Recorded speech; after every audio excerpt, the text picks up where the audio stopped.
जय श्री राधे राधे दोस्तों, आप सभी का आपके अपने YouTube चैनल अध्यात्म भक्ति में बहुत बहुत स्वागत है। आइए आज आप सब सुनेंगे अपरा एकादशी में द्वादशी पारण के दिन तुलसी माता की कथा। जो भी भक्त सच्ची श्रद्धा के साथ भगवान विष्णु का पूजन करते हैं, भगवान शालिग्राम का पूजन करते हैं, माता तुलसी का पूजन करते हैं, एकादशी का व्रत करते हैं, इससे भगवान श्री हरि विष्णु अति प्रसन्न होते हैं और अपनी कृपा प्रदान करते हैं। एकादशी का व्रत जो कि सभी प्रकार के पापों को नष्ट करने वाला है और व्यक्ति के जब पाप और ताप नष्ट होते हैं तो उनके पुण्य उदय हो पाते हैं और सभी प्रकार के फिर सांसारिक सुखों की प्राप्ति होती है। हिंदू धर्म में तुलसी का बड़ा ही विशेष महत्व माना गया है। माता तुलसी अपने भक्तों के सभी प्रकार के पापों को नष्ट करने वाली हैं और भगवान विष्णु को तुलसी दल अति प्रिय होता है। उनके पूजन में तुलसी दल यदि ना हो तो वह पूजन को स्वीकार नहीं करते और जहाँ पर भी तुलसी का वृक्ष होता है वहाँ पर यम के दूत भी असमय नहीं आते जाते। इसलिए हमें चाहिए कि माता तुलसी का पूजन करें और तुलसी के वृक्ष के नीचे दीपक जलाना चाहिए। इससे माता तुलसी अपनी कृपा प्रदान करती हैं।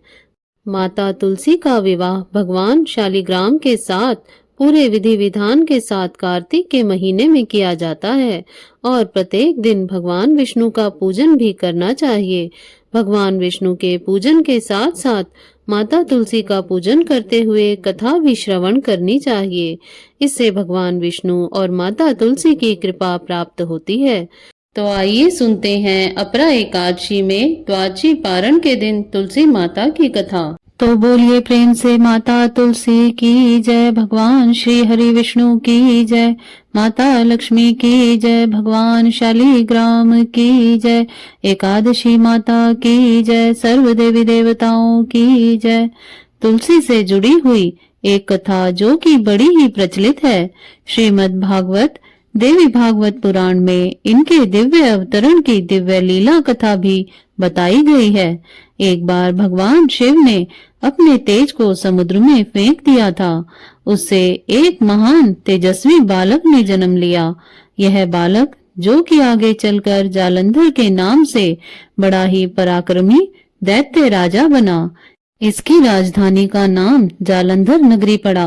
दैत्यराज कालनेमी की कन्या वृंदा का विवाह जालंधर से हुआ। जालंधर जो कि महाराक्षस था, अपनी सत्ता के मद में चूर होकर उसने माता लक्ष्मी को पाने की कामना से युद्ध किया, परंतु समुद्र से ही उत्पन्न होने के कारण माता लक्ष्मी ने उसे अपने भाई के रूप में स्वीकार किया। वहां से फिर पराजित होकर वह माता पार्वती को पाने की लालसा से कैलाश पर्वत पर पहुंच गया।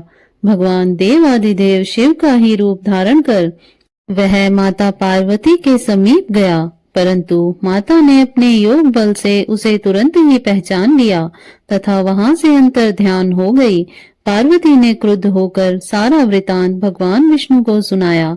जालंधर की पत्नी वृंदा अत्यंत ही पतिव्रता स्त्री थी। उसी के पतिव्रत धर्म की शक्ति से जालंधर ना तो मारा जा सकता था और ना ही पराजित होता था।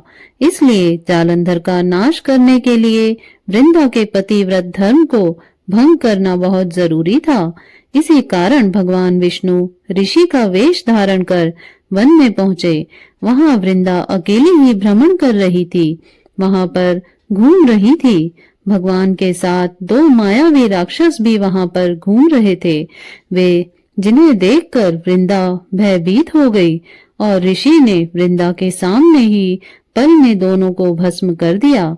उनकी शक्ति को देखकर वृंदा ने कैलाश पर्वत पर महादेव के साथ युद्ध कर रहे अपने पति जालंधर के बारे में पूछा।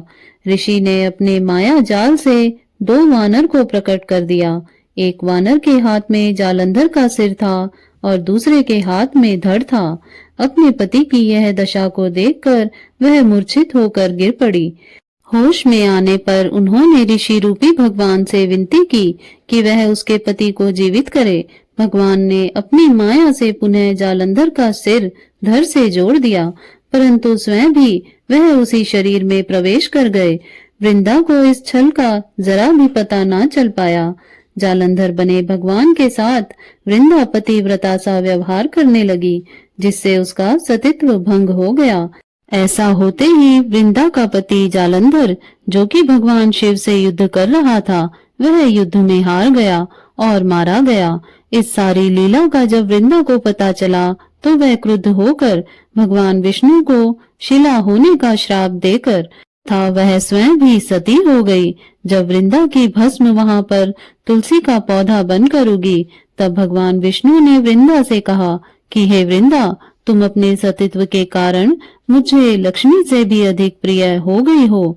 अब तुम तुलसी के रूप में सदा ही मेरे साथ रहोगी। जो मनुष्य मेरे शालिग्राम रूप के साथ तुलसी का विवाह करेगा, पूजा करेगा, उसे इस लोक और परलोक में विपुल यश की प्राप्ति होगी। जिस घर में तुलसी होती है, वहां पर यम के दूत भी असमय नहीं आ जा सकते।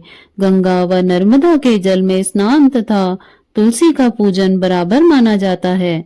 चाहे मनुष्य कितना भी पापी क्यों न हो, मृत्यु के समय जिसके प्राण मंजरी रहित तुलसी और गंगा जल मुख में रखकर निकल जाते हैं, वह पापों से मुक्त होकर वैकुंठ धाम को प्राप्त होता है।